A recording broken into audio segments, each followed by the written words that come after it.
Pare por um momento e preste atenção. Fortaleça o seu interior através de uma palavra de fé com o Bispo Domingos Siqueira. No livro de Hebreus, no capítulo 10, veja que palavra extraordinária, que nos dá temor, inclusive.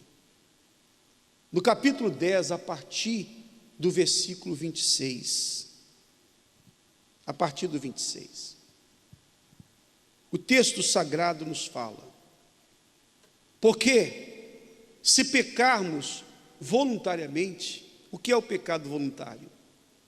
É quando a pessoa sabe que aquilo é errado, que é pecado, e ainda assim ela o faz.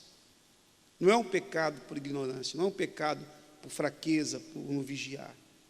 Ela faz consciente. Eu sei que é errado, mas eu faço. Isso é o pecado voluntário. Porque se pecarmos voluntariamente, depois de termos recebido o conhecimento da verdade, já não resta mais sacrifício pelos pecados. Compreenderam isso? Ou seja, o Senhor Jesus foi o sacrifício definitivo para resolver o problema do pecado. Como era feito antigamente?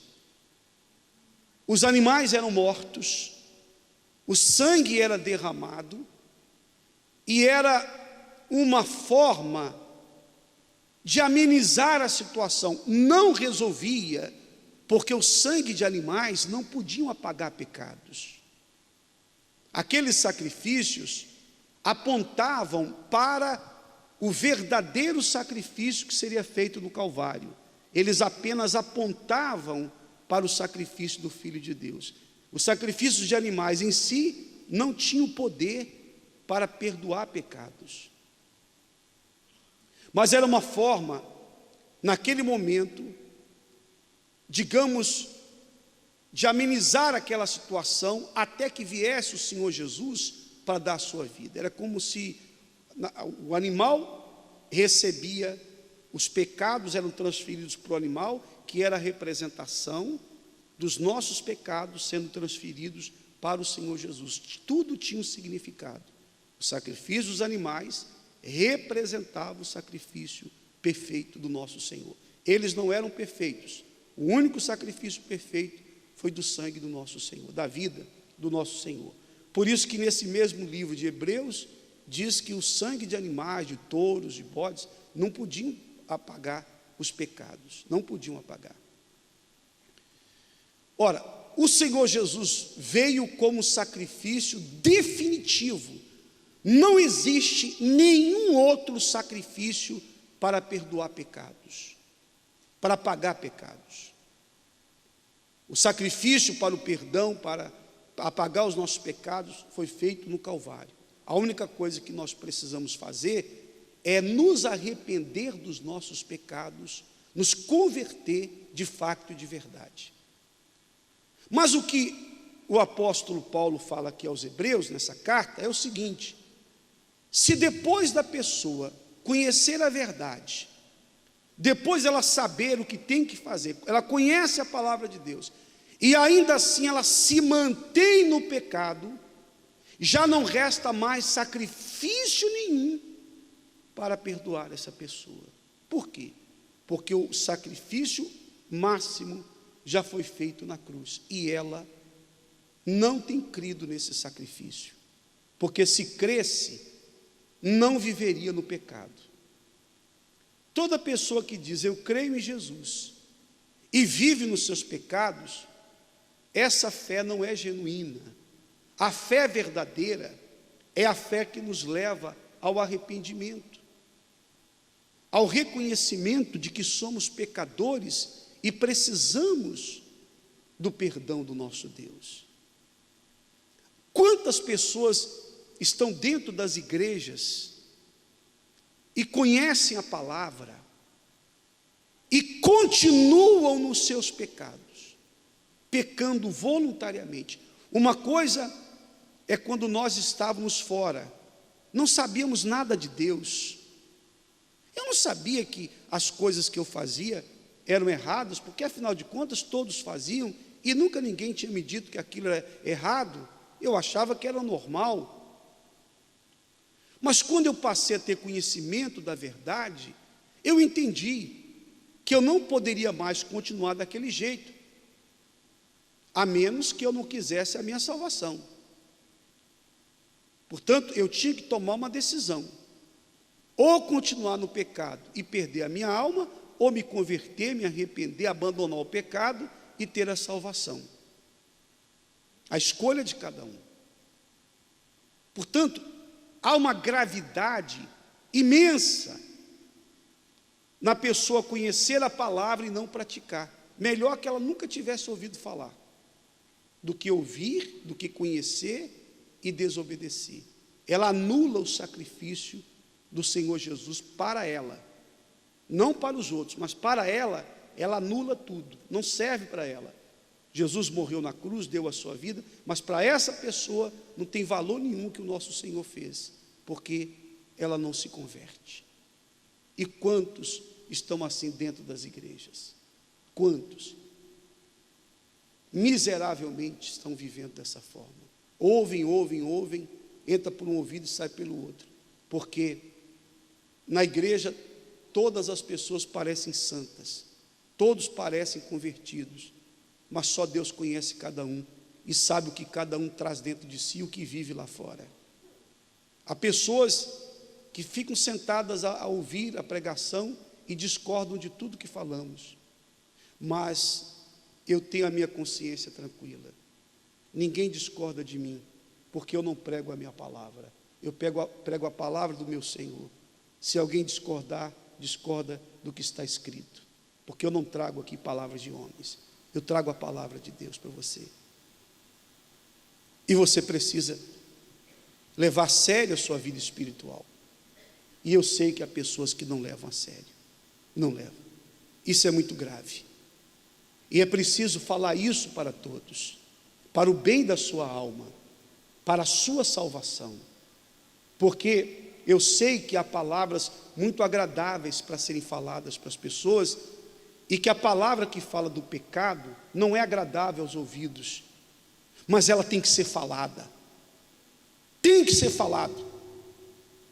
E se eu não falar, e se o pastor não falar do pecado, para as pessoas largarem o pecado, elas vão perder a salvação, mas aquele pastor vai dar conta a Deus, e eu não quero dar conta da alma de ninguém. Eu não quero ser omisso na minha missão, não quero. Eu quero ter a minha consciência limpa diante de Deus do que eu falei a palavra dele. Quem ouviu, ouviu. A minha preocupação não é com quem vai ouvir, não. A minha preocupação é semear, pregar a palavra, é a nossa preocupação. É o que o bispo sempre nos ensina. Fala a palavra de Deus e deixa que o Espírito Santo vai fazer a obra. Quem ele quiser salvar, ele vai salvar. Quem abrir o coração para ele, ele vai salvar. Quem não abrir o coração, não é conosco, é com Deus. Nós temos apenas que falar a palavra. Essa é a nossa missão. O resto não é conosco. Compreende, pessoal? Sim ou não? Então, logo depois ele disse assim: não há mais sacrifício para os pecados, pelos pecados. Mas o que há?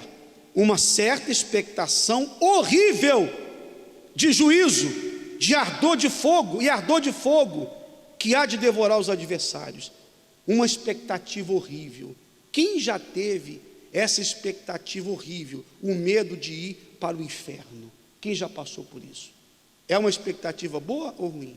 Você nunca teve isso, não? Eu já tive. Quando o pastor falou sobre o inferno, falou sobre as almas do inferno, mostrou, eu li na Bíblia, olha, eu fiquei apavorado, porque eu não queria a minha alma naquele lugar. Eu estava perdido e veio uma expectativa horrível dentro de mim, de juízo, de condenação. Todos aqueles que vivem em desobediência à palavra de Deus, trazem dentro de si não a paz, não a alegria da salvação, mas a expectativa horrível de condenação no inferno. Pessoas que não obedecem o Evangelho odeiem o que eu estou a falar. Eu tenho certeza que se tem alguém aqui ou em casa que não pratica a palavra de Deus, está muito incomodado agora com essas palavras que eu estou a falar. Mas aqueles que têm praticado estão em paz, estão tranquilos. A expectativa horrível é para quem quer viver no pecado, é para quem continua no seu pecado. A expectativa de ter a alma no inferno é a pior expectativa que alguém pode ter. Como também a melhor expectativa para a alma é de saber que um dia vai para o céu, que vai para um lugar maravilhoso. O versículo seguinte diz, ele dá um exemplo do tempo de Moisés: quebrantando alguém a lei de Moisés, morre sem misericórdia, só pela palavra de 2 ou 3 testemunhos. Quer dizer, aqui o apóstolo fala do rigor que era a lei de Moisés, que quando as pessoas cometiam um erro, quando elas contrariavam a lei de Moisés, bastavam 2 ou 3 testemunhas para que elas fossem mortas. A questão do adultério, por exemplo, que era contrária à lei, não adulterarás. Se alguém fosse apanhado em adultério, houvessem 2 ou 3 testemunhas que confirmassem, de fato ela cometeu adultério, aquelas pessoas eram apedrejadas. Essa era a lei, essa era a expectativa de quem desobedecia a lei de Moisés. Mas aqui o Espírito Santo fala através de Paulo que quem desobedece a Cristo terá um castigo muito pior do que o castigo da época da lei. Isso para aqueles que dizem, vivemos na graça, como se a graça fosse permissão para viver no pecado. O diabo tem enganado muitos evangélicos pelo mundo afora, usando pastores que têm mudado o sentido de graça. Os pastores têm sido enganados pelo diabo por esse mundo afora, e eles têm passado para as pessoas uma mentira, porque o entendimento que as pessoas têm é que estamos na graça, e que mesmo vivendo no pecado, elas serão salvas. Não serão. Se não abandonar o pecado, se não se converter, não haverá salvação, não haverá. Não se engane, não deixe o diabo te enganar. Não são os anos de igreja que vão te salvar. Eu sou dizimista, isso não vai te salvar. Eu dou ofertas, não vai te salvar. Aliás, dá dízimo, dá oferta, não adianta nada se você não largar os seus pecados. É tudo ilusão. Tudo ilusão. As bênçãos que você já recebeu, de nada servirão se você não abandonar o pecado. É bom ouvir isso. Para quem não quer obedecer é terrível, mas para quem tem temor, dá graças a Deus por essas palavras. Mas são elas que salvam você. Nós estamos nos últimos tempos, não há tempo para perder. Se os pastores não forem para o altar e despertar as pessoas para a salvação da alma, então não sei o que será feito. Eu sei que estamos nos últimos tempos, e eu prego para vocês aqui hoje sobre o arrependimento e a salvação, porque os dias são os finais. Não há mais tempo para perder não, gente. Não há mais tempo para ser frequentador de igreja não. Quem está em cima do muro, toma decisão. Não dá mais tempo para isso não. É momento de decidir. Ele fala, de quanto maior castigo cuidais vós, será julgado merecedor aquele que pisar o Filho de Deus e tiver por profano sangue da aliança com que foi santificado e fizer agravo ao Espírito da graça, ao Espírito Santo. Vocês entenderam essa palavra? O que ele está dizendo é o seguinte: se a lei era tão rigorosa em relação a quem desobedecia, imagine quem conhece a palavra e desobedece. Essa pessoa faz o quê? Ela está profanando o sangue da aliança, o sangue de Jesus. Ela está cometendo um agravo. O que é agravo? O que é agravo? Ofensa. Ofensa. Ela está cometendo uma ofensa ao Espírito da graça, ao Espírito de Deus. Ou seja, o pecado de desobedecer a palavra, de rejeitar o sacrifício do Senhor Jesus, é muito maior do que o descumprimento da lei. de Moisés. É isso que o Espírito Santo fala aqui, através do apóstolo Paulo. Porque essas pessoas estão pisando em Jesus, conforme está escrito. Elas estão profanando, pisando o Filho de Deus. Olha só, de quanto maior castigo cuidais vós, será julgado merecedor aquele que pisar o Filho de Deus. Quem desobedece, quem vive no pecado, está pisando o Filho de Deus. Imagina, você não sabia disso, né? Que se você conhece a palavra e vive no pecado, você está pisando em Jesus. Você está cuspindo nele, como aqueles homens cuspiram. Você está profanando o sangue, desrespeitando. Profanar é desrespeitar o que é sagrado. Profanando o sangue da aliança, com que foi santificado, e agravando, ofendendo o Espírito Santo. Isso é muito sério. Tome uma atitude hoje, porque Santa Ceia não é simplesmente pegar um cálice, o pão e participar. Participar da Santa Ceia, comer do pão, comer da carne e beber do sangue de Jesus, é se entregar para Ele de corpo, alma e espírito. É deixar o pecado e viver uma vida com Jesus, em obediência à palavra. Esse é o significado de Santa Ceia. Entrega total. Amém, pessoal?